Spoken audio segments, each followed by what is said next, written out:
কোনো যুগপৎ আন্দোলন বা জোটে যাবে না এনসিপি। সোমবার সন্ধ্যায় এক সেমিনারে এমনটা জানান দলটির যুগ্ম আহ্বায়ক জাবেদ রাসিন। আর দলটির সদস্য সচিব আক্তার হোসেন বলেন, সংখ্যানুপাতিক বা পিআর পদ্ধতিতে উচ্চকক্ষ চান তারা, ফলে সরকার দুর্বল হবে না। আর নতুন সংবিধান প্রণয়নে আবারও গণপরিষদের দাবিও জানান তিনি। রাশেদ আনিসের প্রতিবেদন। গণতন্ত্র প্রতিষ্ঠায় কেমন সংবিধান চাই শীর্ষক এনসিপির যুব সংগঠন জাতীয় যুবশক্তির সেমিনার। এখানে বক্তারা বলেন, বিদ্যমান সংবিধানের মাধ্যমে গণতান্ত্রিক শাসন ব্যবস্থা প্রতিষ্ঠা করা সম্ভব নয়।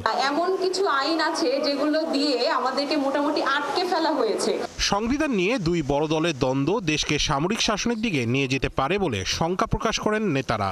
দলটির যুগ্ম আহ্বায়ক জাবেদ রাসিন জানান, তারা কোনো যুগপৎ আন্দোলনে যাবেন না। কোনো জোটের সাথে, কোনো দলের সাথে কোনো যুগপৎ আন্দোলনে এনসিপি যাবে না।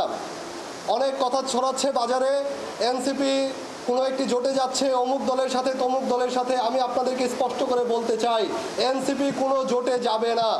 এনসিপির জোটে সকল রাজনৈতিক দলকে আসতে হবে।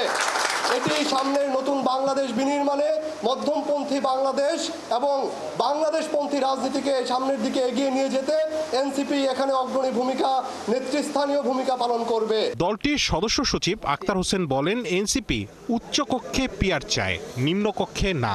যদি এরকমটা হয় যে নিম্নকক্ষে কোনো একটি দল তারা সিম্পল মেজরিটি পেয়ে গেছে, তারাই সরকার গঠন করবে। উচ্চকক্ষে কে মেজরিটি পেল না পেল তার উপরে সরকার গঠন করাটা নির্ভরশীল নয়।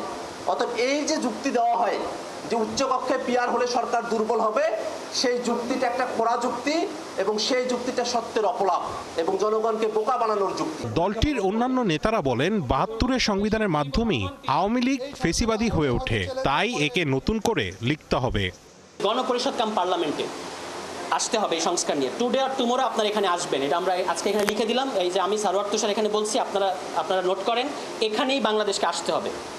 এখন তারা নেপালের উদাহরণ দেয় যে নেপালে তো অন্তর্বর্তী সরকার গঠিত হয়েছে, কই তারা তো সংবিধান পরিবর্তনের কথা বলে না, তারা তো নির্বাচনের তারিখ ঘোষণা করে দিয়েছে। কি মজা!